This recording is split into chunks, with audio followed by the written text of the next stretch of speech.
ዶክተር ታደሰ ሀብተ ዮሐንስ እባላለሁ። በሙያዬ እንግዲህ አጠቃላይ የቀዶ ጥገና ሐኪምና በአንጀትና ደንዳኔ አካባቢ የሰብ ስፔሻሊስት የቀዶ ጥገና ሐኪም ነኝ። በየካቲት 12 ሜዲካል ኮሌጅ በማስተማርና በመስራት ላይ ይገኛለሁ። ኪንታሮት ብለን ስንፈልግ በአማርኛው ብዙ ትርጉም አለው። በእንግሊዘኛው ተርሙ ግን አሁን ሄሞሮይድስ፣ ዋርትስ፣ ምናምን ሞልስከም ኮንታጂሰም እነዚህ ያበጡ ነገሮች ሁሉ ማህበረሰቡ አብዛኛው ሰው ኪንታሮት ብሎ ነው የሚገነዘባቸው። አሁን ለምሳሌ ሄሞሮይድስ የምንለው እኛ የደም ስር ፊንጢጣ አካባቢ ብቻ የሚከሰት የሚያብጥ ሌሎች ምልክቶች ሊያሳይ የሚችል የህመም አይነት ነው። ዋርትስ የምንለው ደግሞ ይሄ ሂውማን ፓፒሎማ ቫይረስ ብለን የምንጠራው የሚያብጡ ነገሮች ናቸው። ይሄ ከቫይረስ የሚመጣ በተለይ የሰውነት የመከላከል አቅም ዝቅ ሲል የሚከሰት ነው። እሱም የራሱ የሆነ ሕክምና ሂደት አለው። ሲቆይም ወደ ካንሰርነት የመገለጥ አለው። ስለዚህ ይሄ እንደ በህብረተሰቡ ውስጥ እንደዚህ ዋርት ተብሎ አይታወቅም። በአማርኛው ሲመጣ ኪንታሮት ተብሎ ነው። ሌላም አሁን ህጻናት አካባቢ የሰውነት የመከላከል አቅማችን ዝቅ ሲል ፊት አካባቢ፣ እጅ አካባቢ የሚወጡ የሞልስከም እነዚህ የሚባሉትን እንደ ኪንታሮት ነው የሚቆጠሩትና እንደው በጥቅሉ ስንመለከተው ኪንታሮት በህብረተሰቡ ውስጥ ብዙ ትርጉም አለው። ኢቭን በእኛም ሙያ ውስጥ ፊንጢጣ አካባቢ የተከሰቱ ማንኛውንም ህመሞች ኪንታሮት ነው ብሎ የመፈረጅና በአንድ ላይ የመጥራት ልምድ አለ። ግን በጣም የሚለያዩና ወደ ህክምናውን ስንመጣ በጣም የተለየ ህክምና ሂደት ያላቸው ህመሞች ናቸው። ምክንያቶቹ ብዙ ናቸው። አብዛኛው አሁን ከቀዶ ጥገና ጋር የሚያያዘውን ብንመለከት ብዙ ጊዜ ፊንጢጣ አካባቢ በሚፈጠር ጫና አልፎ አልፎም እንዲሁ በዘር ውርስ ሊኖሩ የሚችሉና ብዙ ምክንያቶች አሉት። ደም ስሮች ላይ የሚፈጠር ጫና ሲያብጥ ነው።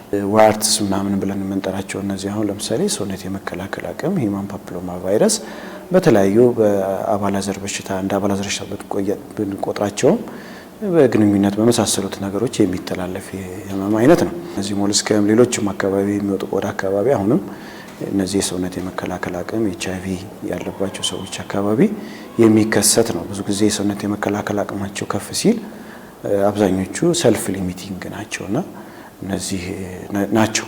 ስለዚህ ብዙዎቹ የሰውነት ከመከላከል አቅም ከመዳከም ጋር የሚመጡ ሲሆኑ ሌሎቹ ደግሞ ራሳቸውን የቻለ አምጪ ምክንያቶች አሏቸው። የደም ስር ማበጥ በአብዛኛው የሚከሰተው እነዚህ ደም የሚያመጣና ደም መልስ አርቴሪያ ቬነስ ሁለቱ በብዛት የሚገናኙበት አካባቢ ላይ ነው እነዚህ ማበጦች የሚከሰቱትና የፊንጢጣ ኪንታሮት የምንለው አላግባብ ያበጠ የደም ስር ነው። ስለዚህ የደም ስር ያብጣል። ያን አላግባብ እንዲያብጥ ከሚያደርጉት ምክንያቶች በዋነኛነት ፊንጢጣ አካባቢ የሚፈጠሩ ግፊት ያላቸው ነገሮች ናቸው። ከዚህ ውስጥ የሰገራ መድረቅ ሊሆን ይችላል፣ ረጅም ጊዜ ሽንት ቤት ተቀምጦ ማማጥ ሊሆን ይችላል፣ ለመቀመጥ ሊሆን ይችላል። የተለያዩ ምክንያቶች አሉት። ብቻ እዛ አካባቢ የሚፈጠር የደም ስር ማበጥ ነው። ከዛ ውጪ ከጉበት ጋርም ተያይዞ ጉበት ላይ እንደዚህ ፕሬሸር ሲፈጠር ቫሪሻል ዲዚዞች ሲኖሩ በተጓዳኝ እዚሁ ፊንጢጣ አካባቢ አንዱ የመተንፈሻ ቦታ ስለሆነ ያብጣሉ። የሁለቱ ራሱን የቻለ ልዩነት አላቸው። ህክምናቸውም የተለያየ ነው። ለምሳሌ በፖርታል ሃይፐርቴንሽን በጉበት ምክንያት የሚመጣ እዛ ፊንጢጣ አካባቢ የሚያብጥ የደም ስር እዛ አካባቢ ሄደሽ አትቋጥሪውም፣ አታክሚው። ከላይ ያለውን የጉበት ህመም እስካላከምሽው ድረስ ሊድን አይችልም እና እንዳመጣጣቸው ይሄ በባለሙያ ታይቶ ምክንያታቸውና መንስኤዎቻቸው ተረጋግጦ ሲሄድ መፍትሄም የማግኘቱ ደረጃ በዛው ልክ ከፍ ያለ ይሆናል። አጋላጮቹ ብዙ ናቸው። የመጀመሪያው በዋነኝነት እነዚህ አሰርነት የጎደላቸው ምግቦች በተለይ ይሄ ምዕራባውያን የአመጋገብ ዘይቤ ፋብሪካ ውስጥ ፕሮሰስ ሆነ የሚወጡ ምግቦች እንደ ፓስታ፣ መኮረኒ፣ ሩዝ አሰራቸው በብዛት የሚወጡ ምግቦችን የሚያዘወትሩ ሰዎች ለዚህ ይጋለጣሉ። ውሃ በብዛት የማይወስዱ ሰዎች ለዚህ ይጋለጣሉ። ክብደታቸው ከፍ ያሉ ሰዎች ኦቤሲቲ ያላግባብ ውፍረት ያላቸው ሰዎች እስከ 30% ድረስ ለዚህ ይጋለጣሉ። በእርግዝና ጊዜ 40% የሚሆኑ ነፍሰ ጡሮች ለዚህ ይጋለጣሉ። ምክንያቱም የማህፀናቸው መጠን በጨመረ ቁጥር እዛ አካባቢ የሚፈጠር ጫናና የደም ስሮችን የመጫን እንዲሁም ከሆርሞኑ ጋር ተከስቶ የሚመጠር የደም ስር መለጠጦች ስለሚኖሩ በእርግዝናም ጊዜ እነዚህ ነገሮች ይከሰሳሉ። በዘር ውርስም ሊመጣ ይችላል። ረጅም ሰዓት ብዙ ሰዓት ቁጭ ብለው የሚውሉ ቢሮ ውስጥ ሊሆን ይችላል፣ ሾፌሮች ሊሆን ይችላሉ፣ ለዚህ ይጋለጣሉ። እንደዚህ ከባድ ሄቪ ዌይት ሊፍት የሚያደርጉ ሰዎችም በጣም ሆዳቸው ላይ ጫና ሊፈጥር ስለሚችል እነዚህ ሰዎችም ለዚህ ፊንጢጣ ኪንታሮት ይጋለጣሉ። አጋላጭ ብለን ከምናስባቸው ነገሮች ይሄ ነው። አብዛኞቹ ደግሞ ልናሻሽላቸውና ልናስተካክላቸው የምንችላቸው ነገሮች ናቸው። ሞዲፋይድ ናቸው። ይሄ በቃ እንደዚህ የተሰጠን ከላይ ሲመጣ የታዘዘልን ነገር አይደለም። ረጅም ሰዓት ከባድ ስራ የሚሰሩ ሰዎችም ተመሳሳይ ነው። ምክንያቱም ሄቪ ሊፍት የሚያደርግ ሰው ክብደት የሚያነሳ ሰው አስቦበት ስፖርት ቤት ሄዶ ክብደት ስለሚያነሳ ነው ስሙ በዛ የተሰጠው። ነገር ግን በቀን ከቀን ስራችን ከባባድ ስራዎች መኪና ላይ ክብደት የምናመጥ ከሆነ ተመሳሳይ ኢፌክት ነው። ያ ማለት ምንድነው? ስናነሳ ሆዳችን ላይ አብዶሚናል ፕሬሸሮች ጫና እንፈጥራለን። ስለዚህ እዛ አካባቢ ሄዶ ፊንጢጣ አካባቢ ጫና ይፈጥራል። ስለዚህ እነዚህን የደም ስሮች ይጫናቸዋል ማለት ነው። ሲጫናቸው እነሱ ያብጣሉ። እውነት ነው፣ አጋላጭ ናቸው። እኛም ስንመክር እነዚህ ከባድ ስራዎች የሚያስምጡ ነገሮችን እንጂ እንቅስቃሴ የማያስፈልግም ማለት አይደለም። በጣም ከባድ ሳይሆን መጠነኛ የሆነ እንቅስቃሴ ለአንጀት ስርዓት ጥሩ ነው፣ ይጠቅማል ተብሎ ይታሰባል። ውሃም ያስጠጣል ተብሎ ይታሰባል። እንደዛ ነው። ከዛ ውጭ ምናልባት እነዚህ ራስ ምታት ምናምን ያላቸው ተብሎ የሚታሰቡት ቅድም ካልኩሽ ይሄ ፖርታል ሃይፐርቴንሽን ብዙ ጊዜ በባህላዊም ይሄ ሞይ ባገኝ ተብሎ ደማቸው ራሱ እስከ መበጣት ድረስ የሚደርሱ ሰዎች እንግዲህ ይሄ ኦክሲጅን ኮንሰንትሬሽናቸው በጭንቅላታቸው ውስጥ በጣም ከፍተኛ ነው። ይሄ በተለይ የሳምባ ነገር ህመም ያላቸው፣ አስም ያላቸው፣ ከፍታ አካባቢ ሃይ አልቲቲዩድ ላይ የሚኖሩ ሰዎች የሄሞግሎቢን ሌቭላቸው በጣም ከፍ ይላል። እነዚህ ሰዎች ደማቸው ሄሞግሎቢን በጣም ከፍተኛ የሆነ ይሄን ከመሸከሙ በተጨማሪ ራስ ምታትም አብሮ ያመጣባቸዋል። ስለዚህ ይሄ ነገር ምናልባት ኪንታሮት አይደለም የሚያመጣው፣ እዛ አካባቢ መተንፈሻ ይሆንና ጉበት ላይ የተፈጠረው ጫና ፊንጢጣ አካባቢ ያለው የደም ስር እንዲሰፋና እንዲለጠጥ ሊያደርገው ይችላል። ስለዚህ ከዛ ጋር ተያይዞ ነው እንጂ ቀጥታ ይሄ ከኪንታሮት ጋር የሚያያዝ ነው አይደለም። እድሜ በአብዛኛው ያጠቃም፣ ግን ሊጋለጡ ይችላሉ ተብሎ የሚታሰበው ከ45 እስከ 65 ነው፣ በተለይ ከ50 ዓመት በላይ። ግን በአሁኑ ሰዓት አብዛኛው ይሄ ወጣቱ ትውልድ ይሄ ቲክቶክ የመሳሰሉ ሶሻል ሚዲያዎችን በእጁ ይዞ ሽንት ቤት ውስጥ ረጅም ሰዓት ያባክናልና ያ ነገር በተፈጥሮ ይሄ ፊት እንደነቸው ወታችን እንዲለጠጥና እዛ አካባቢ ጫና እንዲፈጠር ስለሚያደርግ እነሱም በዛው ልክ የተጋለጡ ናቸው ተብሎ ይታሰባል። አሁን ኢትዮጵያውያኖችን አብዛኞቻችንን በተመለከቺ አመጋገባችን ይሄ አሰርነት ያላቸው ምግቦች ስለሆኑ እንደውም ፕሮቴክቲቭ ናቸው ተብሎ ይታሰባል። ግን አሁን አርባናይዜሽን ወይ ከተሜነት እየጨመረ በመጣ ቁጥር እነዚህ የምዕራባውያን ምግብ ቅድም እንዳልኩሽ ጂኦግራፊካሊ እነሱ ለዚህ በጣም ይጠቃሉ። ስርጭቱን ብንመለከት በእድሜ ልክ 70-75% የሚሆነው የሰው ልጅ በህይወት ዘመኑ ይሄ ነገር ያጠቋል ተብሎ ይታሰባል። ደረጃው ቢለያይም ቢረሳውም ሕክምና ባይሄድም ማለት ነው። ግን ትክክለኛ የሆነ ስርጭቱን ግን ማወቅ ያን ያክል በህብረተሰብ ደረጃ የተሰራ ጥናት የለም። አሜሪካ ላይ አንድ ፖፑሌሽን ኮሚኒቲ ቤዝድ ጥናት ተደርጎ ነበር 2004 አካባቢ፣ እሱ ወደ 4.4 አካባቢ ነው። በሀገራችንም በተለያዩ ኢንስቲትዩሽኖች የተሰሩ ጥናቶች እንደሚያመለክቱት እንደ በግምት 9-10% አካባቢ ይደርሳል ተብሎ ይታሰባል። የዚህ ስርጭት ከፍተኛው ስርጭት የት ነው አለው ብለሽ ብታስቢ ወደ ምዕራባውያን አካባቢ ዩኬ አካባቢ አገሮች ነው። ስለዚህ የሚያጠቃው ምንድነው? ያናኖር ዘይቤያችንን ነው። ስለዚህ በተለይ ወደኛ ሀገር ስንመጣ ኦርጋኒክ የሆኑት ነገሮችን መመገብ የሽንት ቤት ስርዓታችን ራሱ አሁን ስኳት ቁጭ እንደኛ አሁን እንደተቀመጥኩት አይነት 90 ዲግሪ አይነት የምንቀመጠው ይሄ የበለጠ ሊያባብስ ይችላል። እዛ አካባቢ ረጅም ሰዓት ሽንት ቤት እንድንቀመጥ ሊያደርግ ይችላል። ግን እዚህ ያለውን አንግላችንን ቀንሰን ጎንበስ ባለን ዲግሪም ከ90 ዲግሪ በቀነስ ነው ቁጥር የሽንት ቤት አወጣጣችንና ሽንት ቤት ረጅም ሰዓት የመቆየት ምጣኔያችንን ስለምንቀንስ ጥሩ የሆነ ጠቀሜታ አለው ተብሎ ይታሰባል። ስለዚህ እንደዛ ነው። ከእርግዝና ጋር የተያያዘው እንዳልኩሽ ነው። አብዛኛው ነፍሰ ጡሮች ለዚህ ይጋለጣሉ ብዬሻለሁ። እስከ 40% ድረስ ሊደርስ ይችላል።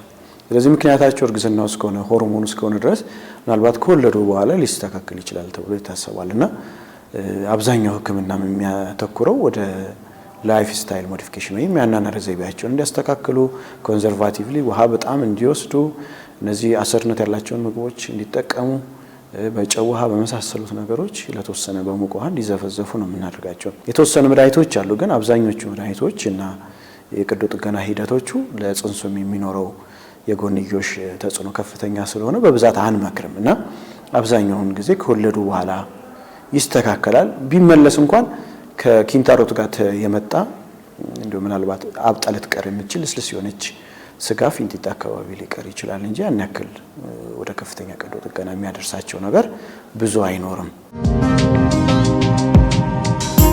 ያው እዛ አካባቢ ሙቀት ንጽህና መጠበቅ አለብን። አንዱ ኪንታሮት የሚያመጣው ሲያብጥ እዛ አካባቢ ፍሳሽ ይጨምራል። ከመጀመሪያው እነዛ ነገሮች ንጽህናውን የማይጠብቅ እዛ አካባቢ ኬር የማያደርግ ሰው ለአመጋገቡ እዛ አካባቢ ሌላ ነገሮችም ኬር ያደርጋል ተብሎ አይታሰብም። ምክንያቱም አሁን ረጅም ሰዓት እዛ አካባቢ ስትቀመጪ ሙቀቶች ይፈጥራል፣ ኃይል ይጨምራል፣ የደም ዝውውሮች እዛ አካባቢ ይቀንሳሉ እና ከዛ አንፃር ሊሆን ይችላል። ወይም ህመሙም ሊያመጣ ይችላል። እነዚህ ነገሮች እዛ አካባቢ ሽታ ያመጣል፣ ያብጣል፣ ፈሳሽ ያመጣል።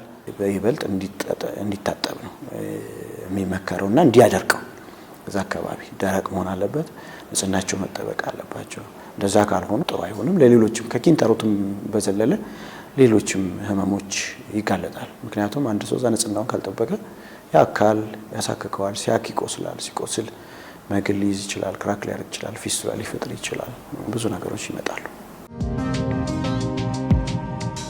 ውጭና የውስጥ የምንለው አለ። ኢንተርናል ኤክስተርናል ግን ሁለቱም ሚክስ ያደርጋል። የውጭና የውስጥ ብለን ኪንታሮትን የምንለየው አናል ካናል የምንለው በዴፊኒሽን መሰረት በትርጉሙ መሰረት ከ3 እስከ 4 ሴንቲሜትር ከቆዳችን ጀምሮ ወደ ውስጥ ያሉ የፊንጢጣ ጫፍ ነው። ስለዚህ አካባቢ ዴንቴት ላይን የምንለው አለ በእንግሊዘኛ። የውስጠኛውን ሬክተም ደንዳንዴን ከአነስ የሚለይልን ነው። ስለዚህ ምናልባት ከዚህ ከዴንቴት ላይኑ ከምንለው በላይ የሚመጣ የደም ስር ማበጥ ከሰሙኮሳል ከምንለው የአንጀት ግድግዳ ላይ ነው የሚመጣው። ከሱ ላይ የሚመጣው የውስጥ ነው። ደረጃ 4 አለው ከ1 ጀምሮ እስከ 4። እነዚህ አይነቶቹ ብዙ ጊዜ በተለይ ደረጃ 1 የምንለው ምንም የማበጥ ምልክት ላይ ያሳይ ይችላል። ስለዚህ ብዙ ሰዎች በዚህ አይነት ህመም ሲጠቁ ቀይ የሆነ ብዙ ጊዜ ሽንት ቤት ሲወጡ ቶይሌቱ ላይ ወይም ሽንት ቤቱ ላይ ሶፍት የሚጠቀሙ ሶፍትም ከሆነ እዛ አካባቢ ደም ሊያዩ ይችላሉ። አልፎ አልፎም ደግሞ ሽንት ቤት መጡ አይነት ስሜት ተሰምቷቸው ሄደው ሲቀመጡም ያን ያክል ምንም ነገር ሽንት ቤት ሳይቀመጡ የመመለስ አይነት ስሜት ሄደውም ከተመለሱ በኋላ የቀረ አይነት ስሜት ሊኖራቸው ይችላል። ደረጃ 2 የምንለው ደግሞ ይሄ ደም ስር ወደ ውጪ በምናመጥበትና በምንቀመጥበት ሰዓት ወደ ውጪ ይወጣል። ቀይ የሆነ ስጋ መሰል ነገር ግን ስንነሳ አብሮ ይነሳል። ስፖንታኒየስሊ በራሱ ጊዜ ይመለሳል ማለት ነው። ደረጃ 3 ደግሞ ሲሆን ይወጣል። ብዙ ጊዜ ሽንት ቤት ስንቀመጥ ስጋ የመሰለ ነገር ይወጣል። ከዛ በኋላ በእጃችን ገፍተን እስካልመለስ ነው ድረስ በራሱ ተመልሶ አይገባም። 4ኛ ደረጃ ይወጣል፣ አይመለስም። ስለዚህ ምልክታቸውም በዚሁ ደረጃ ነው። ለምሳሌ 2 3 4 የሚወጣ የሚታይ ነገር ያበጡ ነገሮች እናያለን። እነዚህ ያበጡ ጊዜ ብዙ ጊዜ ሰገራው ደርቆ ፈትጓቸው ሲያልፍ መድማቱን በዛው ልክ ሊባባስ ይችላል። አንዳንዴ ደግሞ እነዚህ የወጡት ነገሮች ውስጥ ያለው የደም ይረጋና ትሮምቦስድ ይሆናል። የረጋ ደም እዛ ውስጥ ይጠራቀምና ያ ነገር ከፍተኛ የሆነ ህመም ሊያመጣ ይችላል። ከዛ ውጪ የውስጥ ኪንታሮቶች በተፈጥሮ ህመም አይላቸው፣ ግን ህመም የሚኖራቸው መቼ ነው? ደሙ እዛ ውስጥ ሲረጋ ነው።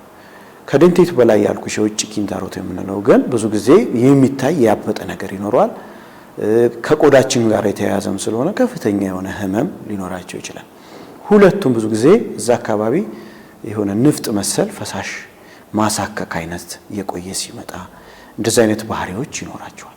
ስለዚህ እዛ አካባቢ እንደዚህ አይነት ምልክቶች ሲያዩ ወደ ሕክምና ተቋም ሄዶ ምንነቱን ማረጋገጥ አለብን። ምክንያቱም እንደዚህ አይነት ተመሳሳይ ነገር ሊሰጡ የሚችሉ የከፉ ህመሞች ሊኖሩ ስለሚችሉ ምናልባት እነዚህንም መታየትና ማወቅ ያስፈልጋል። ሚክስድ ታይፕ እንደውም አብዛኞቹ ዘግይተው የሚመጡት አሁን ኦፒዲ ላይ 30-40% የሚሆኑ የኛ ታካሚዎች ኪንታሮት እዛ አካባቢ ያሉ ህመሞች ናቸው። ከዚህ ውስጥ ደግሞ አብዛኞቹ ከፍ ብሎ ደረጃ 3 ደረጃ 4 ወይም ሚክስድ ሆኖ የውስጡንም የውጭንም ሁለቱንም ኮምፖኔንት ምክንያቱም ከውስጥ ከጀመረ የገፋ ከወጣ እዛ አካባቢ ጫና ግፊት መፍጠር አይደለ? ግፊት በጨመረ ቁጥር እዛ አካባቢ ያሉ ግድግዳው ላይ ያለው ጡንቻዎች የመሳሳት የመላላት አጋጣሚ ይኖራል። ደግፈው የደም ስሩን ደግፈው የመያዝ ኃይል አቅማቸው እየቀነሰ ይመጣል። ስለዚህ ሁለቱም እየለቀቁ ሁለቱም በአብዛኛው እንደውም እኛ የምናከማቸው ህመምተኞች በተለይ ዘግይተው የሚመጡት እስከሆኑ ድረስ ሁለቱም በአንድ ላይ ያላቸው ህመምተኞች ናቸው። ከፊንጢጣ ኪንታሮት ጋር ተመሳሳይ ምልክት እዛ አካባቢ የሚከሰቱ ህመሞች ብዙ አሉ። አንዱ የአንጀት ፊንጢጣ አካባቢ የሚከሰት ካንሰር ሊሆን ይችላል። ይሄ በማንኛውም እድሜ ሊከሰት ይችላል። ነገር ግን እድሜያቸው በገፋ 45 50 በላይ የሆኑ ሰዎች እዛ አካባቢ የሚያብጥ ብዙ ጊዜ ወደ ሆስፒታልም ሄደው ኪንታሮት ነው ተብሎ ለረጅም ጊዜ ሲመላለሱ ግን ለውጥ የማያመጡ የሰውነት ክብደታቸው ከቁጥጥራቸው ውጭ በሆነ መልኩ የሚቀንስ ሰዎች የሚያስምጥ አይነት የሰገራ አወጣጥ ስርዓቱ ደግሞ በጣም እየቀጠነ የሚመጣ አይነት ከሆነ የአንጀት ካንሰር ሊሆን ይችላል። ሌሎችም ደግሞ እዚህ አካባቢ የሚከሰቱ ብጉንጅ የምንላቸው ነገሮች የፔራናል አብሰስ የምንለውም ተመሳሳይ ነው። ይሄ ምንድነው? ድንገታዊ የሆነ የፊንጢጣ አካባቢ የሚከሰት ህመምና ትኩሳት ይኖራቸዋል። ከዚህ በተጓዳኝ የፊንጢጣ መሰንጠቅ ወይም አናል ፊሸር የምንለው ነው። እሱም በተለይ ሽንት ቤት ከወጣን በኋላ ከፍተኛ የሆነ ህመም ለሰዓታት የሚቆይ ህመም ካለ ከዛም በኋላ ደግሞ ህመሙን በመፍራት ሽንት ቤት ሰዎች ለመውጣት ይፈራሉ፣ መሄድም አይፈልጉም። የበለጠ እየተባባሰ ይመጣል። ይሄ መሰንጠቅ ሊሆን ይችላል። ቅድም ያልኩሽ ዋርትስ ከቫይረስ ምክንያት የሚመጡ እዛ አካባቢም ዝም ብሎ አብጠው ቁጭ የሚሆኑ ነገሮች ሊኖሩ ይችላል። ፊስቱላ ኢናኖ የምንለው አለ። ቅድም ይሄ ብጉር ያልናቸው ሰዎች ብዙ ጊዜ ሲፈርጥ ከውስጠኛው የአንጀት ግድግዳ ወደ ውጭ ቆዳችን ላይ ቀዳዳ ይፈጥራል፣ ዋሻ መንገድ ይፈጥራል እና እነዚህ ሰዎች ደግሞ ረጅም ሰዓት ፊንጢጣቸው አካባቢ የሚፈስ መግልና እዥ መሰል ነገሮች ከቆዳው ጋር ያያሉ። ይሄ አልፎ አልፎ በየ2 ሳምንቱ እንደዚህ የሚመላለስ አይነት ፍሳሽ ያያሉ ማለት ነው እና ሌሎችም ብዙ አሉ እንደዚህ ተመሳሳይ እዛ አካባቢ ግን ከህመም ጋር ተያይዞ ኪንታሮትን ያመጣሉ ብለን ከምናስባቸው እንትኖች ረጅም ሰዓት የቆየ የአንጀት ድርቀት ሊያመጡ የሚችሉ ህመም ከአመጋገባችን ጋር ሊሆን ይችላል። የአንጀታችን የነርቭ ስርዓት ከልጅነታችን ጀምሮ ተዛብቶ የተወሰነ እንድናምጥና እንድንገፋ ሊያደርገን ይችላል። እነዚህ የመሳሰሉት ነገሮች እዛ አካባቢ ኪንታሮትን ሊያባብሱ ይችላሉ። ነገር ግን ቅድም መጀመሪያ ላይ መግቢያ ላይ እንደገለጽኩት አብዛኞቹ ከአኗኗር ዘይቤያችን ጋር የተያያዙና ፊንጢጣ አካባቢ በሚፈጠሩ ግፊቶች የሚከሰት እንጂ ስፔሲፊካሊ ህመም ነው ተብሎ እሱን ሊያመጣ የሚችል ብዙ ህመም የለም። ኪንታሮት ነው ተብሎ በየቤቱ ከባድ የሆኑ ህመሞችን ይዘው ቁጭ የሚሉ ሐኪም ጋር ከመሄድ ይልቅ ይህንን አመለካከት ይዘው በተለይ ካንሰር ሆኖ የሚመጡ ብዙ ታማሚዎች ይገጥሙናል። እኔ ብቻ ሳይሆን ከኔም ጋር የሚሰሩ ብዙ ጓደኞቻችን እና እነሱን ስንመለከት ይሄ ኪንታሮት ነው ብሎ የቆዩበትን ዘመን በጣም እንረግመዋለን። አከመንም የማናደርበት ደረጃ ይደርሳል። እነዚህ ሰዎች እኛ ጋር ቢመጡ ሁለት ጥቅም አላቸው። አንደኛ ኪንታሮት መሆኑን በውል እናረጋግጥላቸዋለን።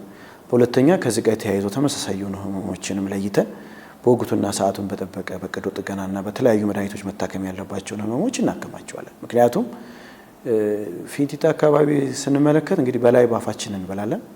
የበላነው ነገር ለሰውነታችን ጠቅሞ የሚፈለገው ሁሉ ነገር ከተጠቀምንበት በኋላ ደግሞ መወገዳል። ይህንን የሰውነት ክፍል ደግሞ ካጣ ነው መጥፎ ነው።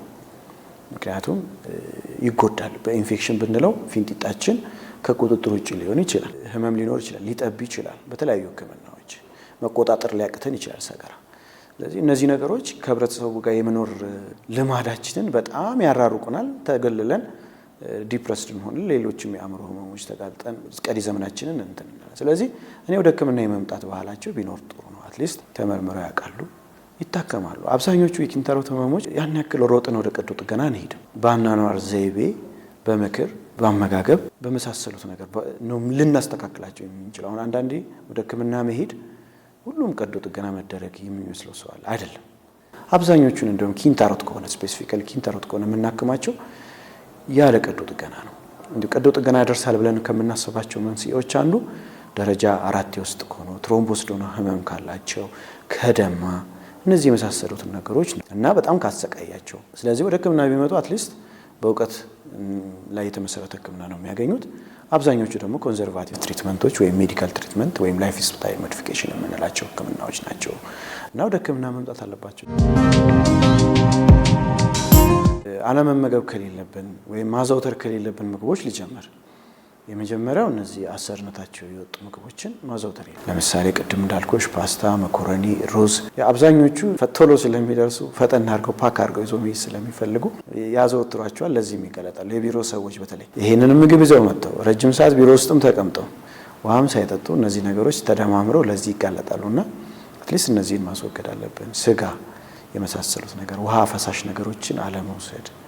እነዚህ ነገሮች የዚህ አይነት ልምድ ካለብን ማስወገዳል። በዚህ በተቃራኒው ደግሞ አብዛኛው የኢትዮጵያኖች ምግብ ጥሩ ነው ተብሎ ነው የሚታሰበው። በተለይ እንጀራ፣ ጤፍ፣ ዋቴቨር እነዚህ ባርሊ ሊሆን ይችላሉ፣ ምስር፣ ሽምብራ ወጦች እነዚህ ብዙ የሆነ የአሰር ክምችት አላቸውና እነሱ በጣም ይመከራሉ። አትክልት፣ ፍራፍሬዎች ማንኛውም አይነት በተለይ አረንጓዴ የሆኑት አይነቶች ቢሆኑ ይመከራል ተብሎ ይታሰባል።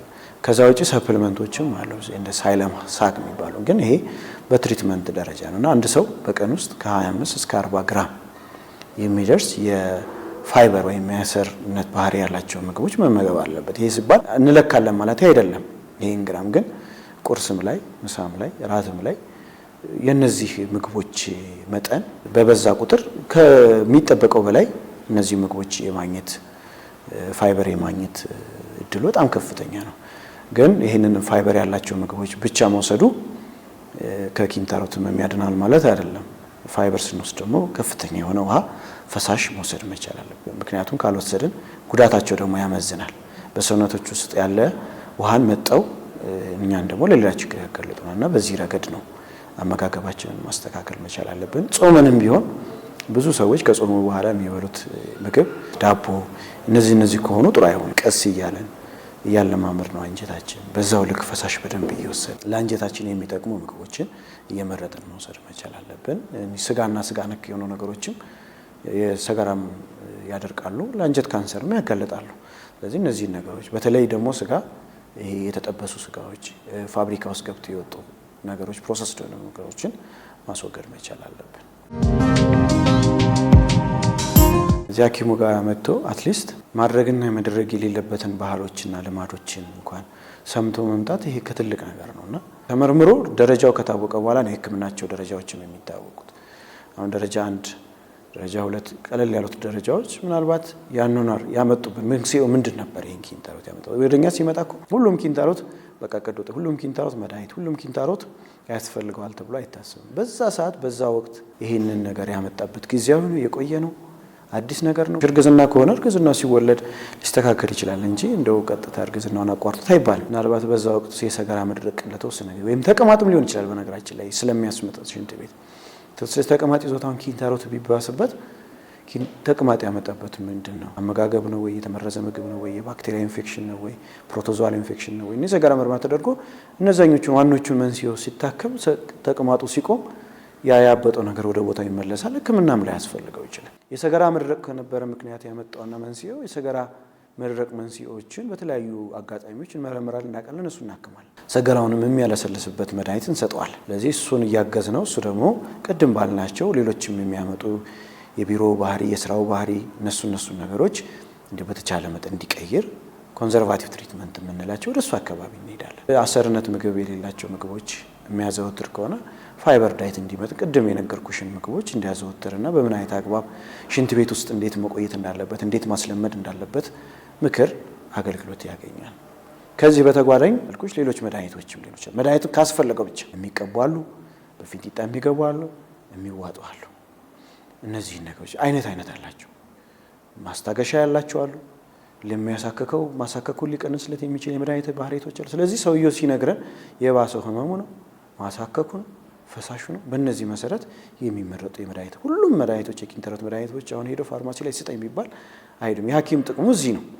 ስለዚህ እነዚህን መድኃኒቶች ባህሪም ለይቶ እነዛ መድኃኒቶች ይሰጣሉ። አንዱ ብቻ ሊሰጠው ይችላል።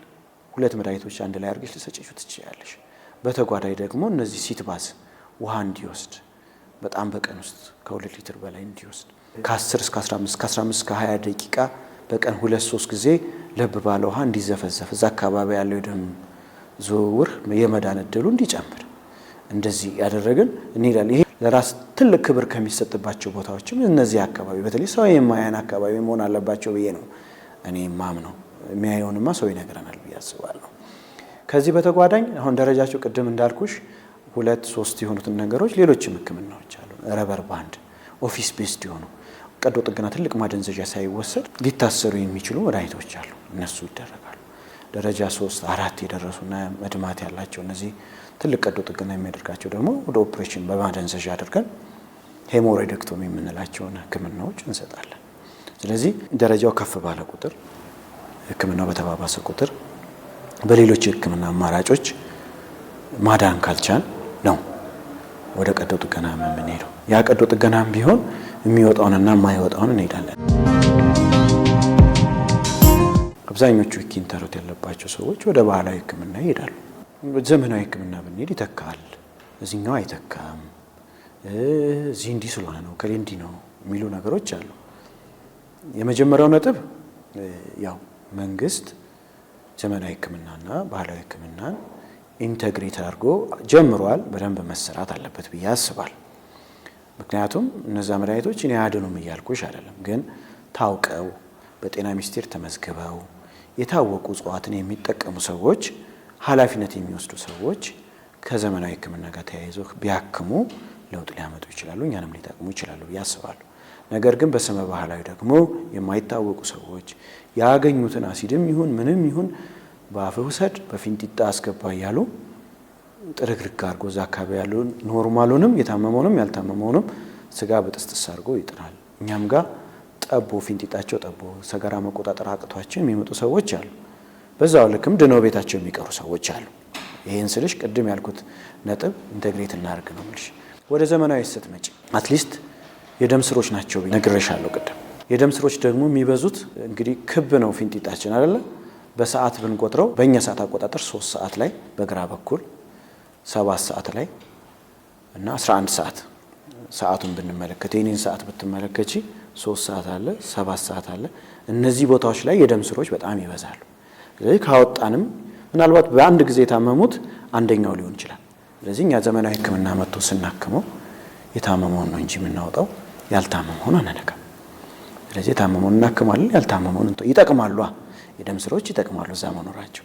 ነገር ግን ይህ ሰውዬ ሰገራ አደርቆበት ምክንያቱን ሳያስወግድ ብሶበት በሚቀጥለው ደግሞ በሌላ በኩል ኪንታሮታት በሚመጣ ተካ አይባልም።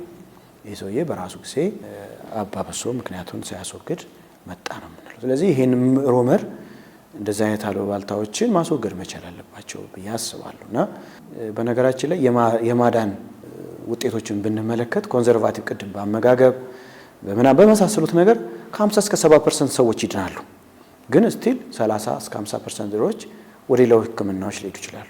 ረበር ባንድ እነዚህ የመሳሰሉት ደግሞ እስከ 80 እስከ 90% ድረስ ያድናሉ። ቀዶ ጥገና ደግሞ እስከ 95% በላይ የማዳን እድል አለው። በቀዶ ጥገና የመዳን ምጣኔ በጣም ከፍተኛ ነው ተብሎ ይታሰባል እና የምንቆርጠውንም እናውቃለን። ስለዚህ በተቻለ መጠን አትሊስት ለፊንጢጣ መጥበብ ወይም የሰገራ መቆጣጠር ለሚያስከትሉ ህመሞች የመገለጥ እድሉን በከፍተኛ ደረጃ እንቀንሰዋለን። መጀመሪያ ኪንታሮት መሆኑ ከተለየ ቅድም ባልኩሽ አትሊስት መቀነስ፣ ማዳን፣ ቤት ውስጥ ያለ አመጋገብ በጨዋ በመዘፍዘፍ የአመጋገብ ስርዓትን በማድረግ ንጽህናውን በመጠበቅ እዛ አካባቢ በማድረግ እናደርጋለን። ግን ከዚህ ዘሎ ምንም ሳያውቅ ሁሉንም ኪንታሮት ነው ብሎ ቤት ውስጥ ለምሳሌ ብጉንጅ ይዞት አብሰስ ኖሮት ቤት ውስጥ ቁጭ ብሎ ኢንፌክሽን ኖሮት ጡንቻውን እየበላው ቁጭ ቢል ፈርጦ ጡንቻውንም በልቶት ኔክሮታይዚንግ ፋሻይቲስ የምንለው አለ ተሰራጭቶ ወደ ላይ እስከ ሞት ድረስ ያደርሳል። ኔግሌክትድ ሲደረግ ማለት ነው። ስለዚህ ማሳየት አለብን። የባሰ ጊዜ መምጣታችን አይቀርም። ስለዚህ መጥቶ አውቆ ግን ቅድም ቤት ውስጥ ያሉትን ህክምናዎች ማድረግ ይቻላል ብዬ አስባለሁ። አብዛኛው ጤነኛ የሆነ አመጋገብ ስርዓት ካለን አካላዊ እንቅስቃሴ ምናዘወትር ከሆነ ፈሳሽ ብንወስድ ለዚህ ህመም እንጋለጣለን ብዬ አናስብ። ሌላው አጋላጭ ነገሮቹ ደግሞ ከመጡ ለምሳሌ ሰገራ መድረቅ፣ ተቅማጥ፣ እነዚህ በረጅም ሰዓት ቢሮ ውስጥ መቀመጥ፣ ሾፌሮች ካለን 1 ሰዓት 2 ሰዓት ነርተን በመካከል አረፍ ማለት ቢሮ ውስጥ የምንገባ ዕቃ አንጥተን ተንቀሳቅሰን መመለስ፣ እንደዚህ አይነት ነገሮች ባህሎችን ብናዳብር ጥሩ ነው ብዬ አስባለሁ። እንደዚህ አይነት ነገር ካረገን ጥሩ ነው፣ እንታከማለን። ህመሙም ካሉ ደግሞ ቶሎ ወደ ህክምና ለምሳሌ ደረጃ 1 እና ደረጃ 2 እያለ ደም ስሮቹን ወደ ቦታቸው የሚመለስ መድኃኒቶች አሉን። ስለዚህ ደረጃቸው 3 እና 4 ሳይደሙ ወደ ውጭ ሳይወጡ ደም ሳይረጋ ማከም እንችላለን። ይመለሳል ማለት ነው። ከዛ ላይ እንመለሳለን። ስለዚህ ቶሎ ወደ ህክምና የመሄድ ባህል ማዳበር ይሄም የመከላከል አንዱ ዘይቤ ነው። ሶስተኛ እነዚህ ሁሉ ገፍተው ምልክቱ ካለን ወደ ህክምና ተቋማት ሄደን በሰዓቱ ተገቢውን ህክምና ማድረግ መከላከል እንችላለን።